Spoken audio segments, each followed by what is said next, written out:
Hello everyone, good morning. स्वागत है आपका अपने यूट्यूब चैनल पर। अगर चैनल पर नए हैं तो प्लीज़ चैनल को ज़रूर सब्सक्राइब करें। तो देखो, जैसा कि आपको पता है, चैप्टर वाइज क्लास चल रही है हमारे चैनल पर। जो मैं इस ऊर्जा के संसाधन उत्तराखंड के इसका जो पहला पार्ट है मैं ऑलरेडी अपलोड कर चुकी हूँ। अगर आपने नहीं देखा है तो जाकर देख लीजिए। तो ठीक है, आज हम डिस्कस करेंगे टिहरी जल परियोजना के बारे में। और हाँ, मैंने टेलीग्राम लिंक डिस्क्रिप्शन बॉक्स पर लिंक कर दिया है, आप जाके ज्वाइन हो जाइए। मैं ये नोट्स आपको पीडीएफ फॉर्मेट में प्रोवाइड करा दूँगी। फाइन। तो देखिए, टिहरी जल परियोजना विद्युत परियोजना। देखिए, ये परियोजना जो है भागीरथी और भिलंगना नदी के संगम पर बनी हुई है। ठीक, भारत सरकार की ये बहुउद्देशीय परियोजना टिहरी जल विद्युत परियोजना स्थित है। मतलब बहुउद्देशीय परियोजना है, जो इसकी ऊंचाई है 260.5 मीटर है। यह एशिया की सबसे ऊंचा बांध है।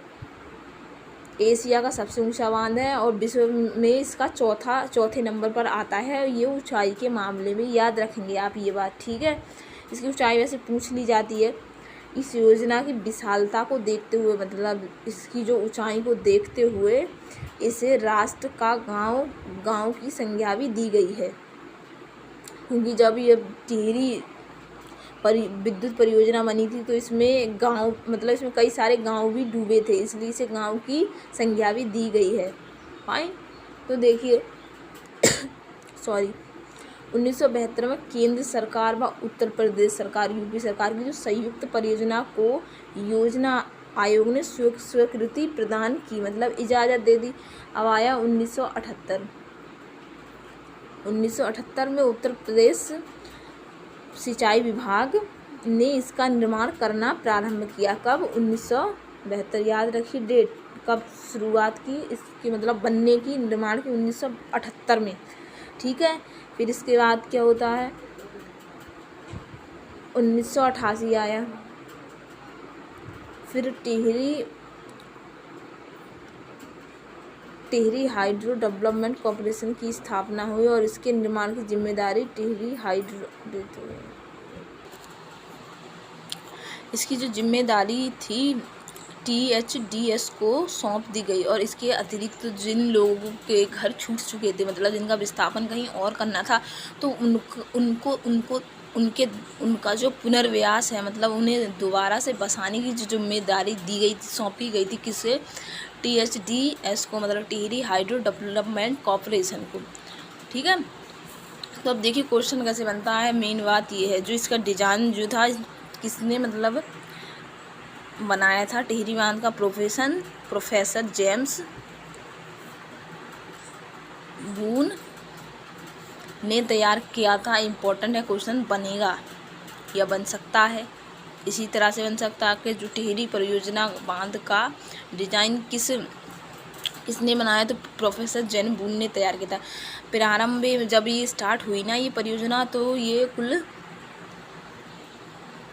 600 मेगावाट की थी। कितने? 600 मेगावाट की। ठीक। तो फिर आया 1986 में रूस के राष्ट्रपति मिखाइल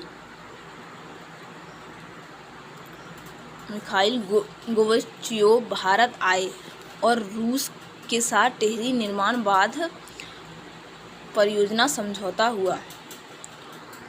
जो मिखाइल गोर्बाचेव थे ये रूस के थे और भारत आए, तो इसके साथ टिहरी निर्माण बांध का समझौता हुआ। ठीक है, याद रखेंगे। जो राष्ट्रपति आए थे वो रूस से आए थे। तो इसके पश्चात होता गया है, विद्युत उत्पादन की क्षमता 2400 मेगावाट, मतलब 600 से बढ़ाकर 2400 मेगावाट कर दी जाती है। कितनी? 2400 मेगावाट कर दी जाती है। ठीक है। और इसका निर्माण जो होता है ना, इसका 3 चरणों में होता है। कितने? 3 चरणों में। देखिए, पहले तो ये 1000 मेगावाट की होती है, मतलब जिसमें टिहरी पंप स्टोरेज प्लांट। दूसरी जो होती है 1000 मेगावाट टिहरी बांध एवं जल विद्युत परियोजना। और जो चौथी जो होती है 400 मेगावाट कोटेश्वर डैम। ठीक है, तो देखिए इस परियोजना के तहत 42 वर्ग किमी क्षेत्रफल में विस्तृत जलाशय का निर्माण करा गया और स्वामी राम तीर्थ के नाम से जाना जाता है। ठीक है, इस परियोजना के ही तहत 42 वर्ग किमी क्षेत्रफल में एक विस्तृत जलाशय का निर्माण किया गया और उसे स्वामी राम तीर्थ कहा जाता है, याद रखिएगा। देखिए इस प्रथम चरण को 30 जुलाई 2006 को राष्ट्र को समर्पित कर दिया गया। अगर क्वेश्चन आता है कि राष्ट्र को कब समर्पित किया गया था टिहरी झील को, तो 30 जुलाई 2006 को डेट याद रखेंगे, इम्पोर्टेंट है। ठीक है, नेक्स्ट अब देखो ये परियोजना तो बनी, तो क्या इसके फ़ायदे थे वो जानते हैं। देखिए इसके फ़ायदे जो थे, ये 2400 मेगावाट की थी, अभी मैंने बताया 2400 मेगावाट विद्युत का उत्पादन होता था इससे। ठीक है, दिल्ली को प्रतिदिन 3000 क्यूसेक और यूपी को 200 क्यूसेक पीने का पानी उपलब्ध कराना इस डैम से। ठीक है, स्थानीय लोगों को रोजगार के अवसर, उत्तराखंड को रॉयल्टी के रूप में 12% बिजली मुफ्त दी जाती है, याद रखेंगे। देश को प्रतिवर्ष 2000 करोड़ का लाभ होता है, मतलब हर साल देश को इस परियोजना से 2000 करोड़ का लाभ होता है। ठीक है, ये तो जाने हमने इसके फ़ायदे। अब जानेंगे हम इस परियोजना से संबंधित जो विरोध उस टाइम में होते, उन किस किस लोगों ने विरोध किया था जब ये इसका निर्माण होने वाला था। ठीक है, देखिए बांध के विरोध में सर्वप्रथम आवाज़ टिहरी की राजमाता कमलेंदु महिपति शाह ने उठाई थी 1978 में। कमलेंदु महिपति शाह ने। ठीक है, और अब आया 1978 में विद्यासागर नौटियाल की अध्यक्षता में बांध विरोधी समिति का गठन किया गया। याद रखिए कि विद्यासागर नौटियाल की अध्यक्षता में कब समिति का गठन किया गया, तो 1978 में विद्यासागर नौटियाल की अध्यक्षता में। फिर इसके बाद देखो सुंदर बहुगुणा और वीरेंद्र सकलानी इस समिति से जुड़े। कौन? सुंदर बहुगुणा और वीरेंद्र सकलानी। और बांध को रोकने की याचिका सुप्रीम कोर्ट में डाली। फिर आया 1991 में समिति ने धरना दिया और बांध निर्माण को 76 डेज तक रुकवाया, मतलब 76 दिन तक रुकवाया। हुआ क्या, जब मैं समझाती हूँ, विद्यासागर नौटियाल जी की अध्यक्षता में एक बांध विरोधी समिति का गठन हुआ, तो उस समिति में से जुड़े कौन, मतलब तो सुंदरलाल बहुगुणा और वीरेंद्र सकलानी जी। ठीक है, फिर इसके बाद बांध के निर्माण को रोकने की जो याचिका है इन्होंने सुप्रीम कोर्ट में डाली, तो आया 1991 में समिति ने धरना दिया। अगर पूछा जाता है कि जब बांध को रोकने के लिए समिति ने कब धरना दिया था, तो 1991 में। ठीक है, और जो निर्माण कार्य रुका था बांध का, वो 76 डेज तक रुका था, याद रखिए, इम्पोर्टेंट है। ठीक है, तो रुकवाया। तो टिहरी परियोजना को रोकने के अनेक, ये तो छूट गया था ऑनलाइन क्लास के नोट से ना मेरे, एक सेकेंड। देखो भौगोलिक दृष्टि से क्षेत्र में नवीन होने के कारण यहाँ ना बार बार भूकंप आने का खतरा है। यदि रिक्टर स्केल पर बड़ा भूकंप आएगा तो सिर्फ इसी क्षेत्र के डूबने या बर्बाद होने का खतरा नहीं है, बल्कि प्रभाव पूरे उत्तर भारत पर होगा। टिहरी बांध की जो गहराई है वो 7.5 किमी गहराई में स्थित, गहराई नहीं, एक मतलब खतरनाक भूकंप अधिक केंद्रीय क्षेत्र महाटियर फास्ट के ऊपर स्थित है। जलाशय के निर्माण से भूगर्भ में, जब जलाशय का ना निर्माण हुआ तो भूगर्भ में, मतलब भूगर्भ में सक्रियता आ गई। आ जाने से ना यहाँ भूकंप, इस क्षेत्र में भूकंप आने का खतरा ज़्यादा है।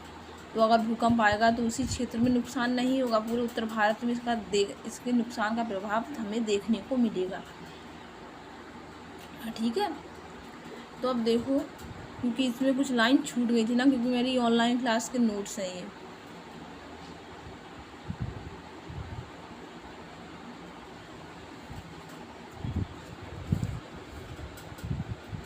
अगर हम बात करें विष्णुप्रयाग जल विद्युत परियोजना की, तो देखिए ये अलकनंदा चमोली में संगम स्थल पर ये परियोजना है। वाइन, और जो इसकी कैपेसिटी है, मतलब इसकी क्षमता जो है वो है 650 मेगावाट बिजली उत्पादन करने की। और जो इसकी जो विद्युत का जो उत्पादन होता है 88% भाग उत्तर प्रदेश और 12% रॉयल्टी दिया जाता है उत्तराखंड को।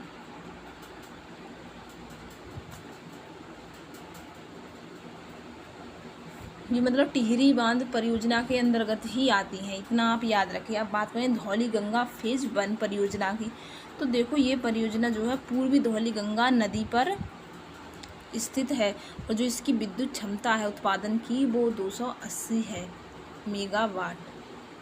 फाइन, देखिए, और स्थिति ये धाराचूला में है, वैसे ही पिथौरागढ़ में ही, पिथौरागढ़ के अंतर्गत ही ये आता है। धारचूला पिथौरागढ़ में ही है।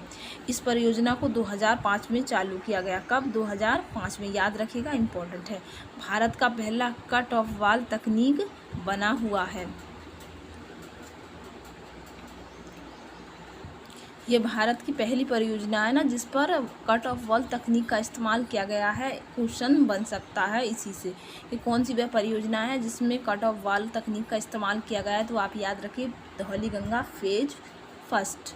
ठीक है, अब बात करते हैं मनेरी भाली परियोजना फर्स्ट की। तो देखो भागीरथी उत्तरकाशी पर ये स्थित है ये परियोजना, और जो इसकी विद्युत क्षमता है वो 90 मेगावाट है, याद रखेंगे। और अन्ननाग तिलोथ भी है इस परियोजना का। ये जो स्टार्ट हुई थी, मतलब कार्यरत है, कब से इसने कार्य करना स्टार्ट कर दिया है इस परियोजना ने, तो 1938।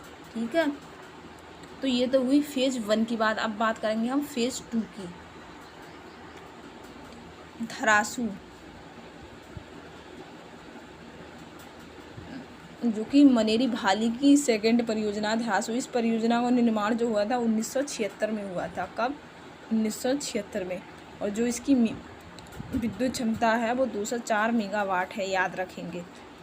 चली जाती है, सॉरी।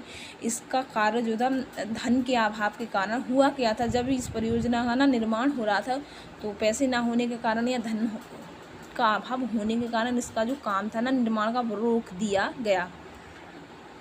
ठीक है, फिर आया 2002 में इसका निर्माण दोबारा से प्रारंभ हुआ, और 2008 में यह परियोजना प्रारंभ हो गई। कब? 2008 में, याद रखेंगे, इम्पोर्टेंट है। ठीक है, तो ये तो हुआ टिहरी जल विद्युत परियोजना के बारे में। अब हम श्रीनगर की जो प्रमुख जल विद्युत परियोजनाएं हैं ना, हम उनके बारे में डिस्कस करेंगे। उम्मीद है आपको ये चीज़ें क्लियर हुई होंगी। तो देखो, स्थित कहाँ है ये परियोजना?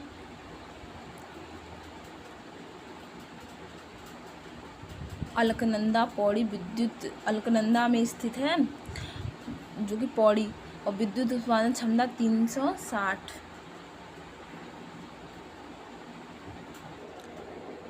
लखवाड़ विद्युत परियोजना की जो विद्युत क्षमता है, मतलब कैपेसिटी है बिजली उत्पादन की, वो 300 मेगावाट है। और ये परियोजना कौन सी नदी पर बनी है?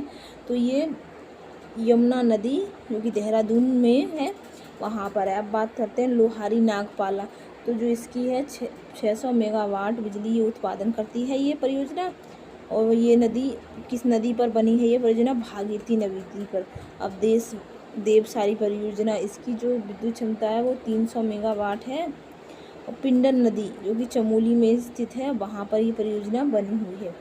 नेटवार मोड़ी, इसकी जो विद्युत क्षमता है 33 मेगावाट है। और नदी ये टोंस नदी पर ये बनी है। टोंस नदी उत्तरकाशी,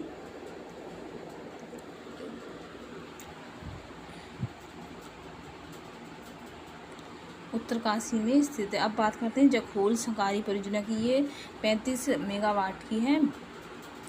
और सूपी नदी, जो कि उत्तरकाशी में है, वहाँ ये परियोजना स्थित है। अब बात करते हैं नेक्स्ट परियोजना, राजभक्ति परियोजना। ये 4.4 मेगावाट की परियोजना है। अलकनंदा नदी पर स्थित है, नंदप्रयाग में। ठीक है। बिरही गंगा, ये 7.2 कैपेसिटी है इसकी और अलकनंदा नदी पर है, जो कि चमोली में है। ठीक है। बनाला जल विद्युत परियोजना, ये 15 मेगावाट की है, नंदाकिनी नदी में स्थित है, जो कि चमोली में है। उत्तियासु परियोजना इम्पोर्टेंट है, ये 1000 मेगावाट की परियोजना है, अलकनंदा पौड़ी में है। मतलब ये नदी भी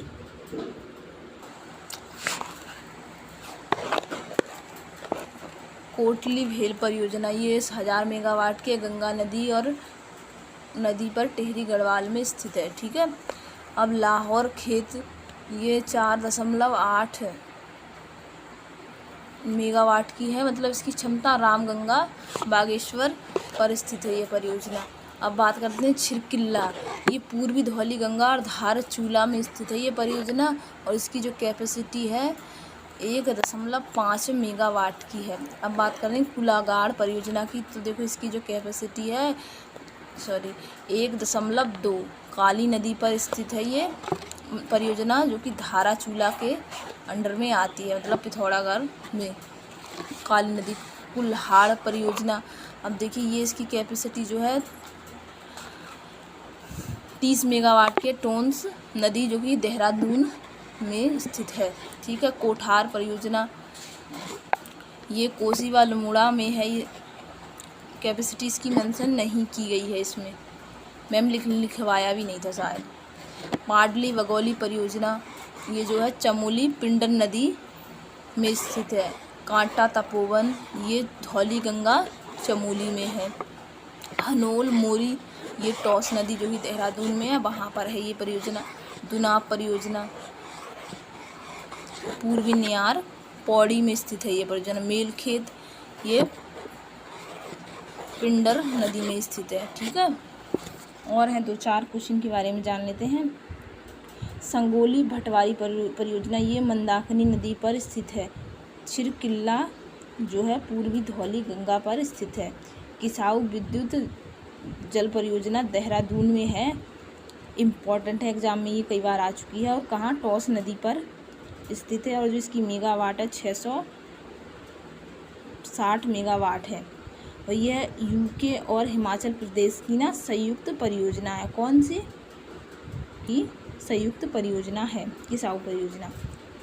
तो देखो ये तो मतलब पूरा टॉपिक हो चुका है, क्योंकि ये ज़्यादा बड़ा टॉपिक नहीं था, तो ये वीडियो इसका सेकंड पार्ट है और टॉपिक भी कंप्लीट हो गया और क्वेश्चन भी इससे बनते हैं, तो आप पढ़ लीजिएगा दोबारा से। अगर एक बार में समझ में नहीं आता, अगर कोई डाउट है तो आप कमेंट सेक्शन में छोड़ दीजिएगा, मैं क्लियर कर दूँगी। और बाकी ये नोट्स आपको टेलीग्राम पर PDF के फॉर्मेट में मिल जाएंगे। अगर वीडियो अच्छी लगी है तो प्लीज़ चैनल को सब्सक्राइब भी कर दीजिए। Stay tune, thank you.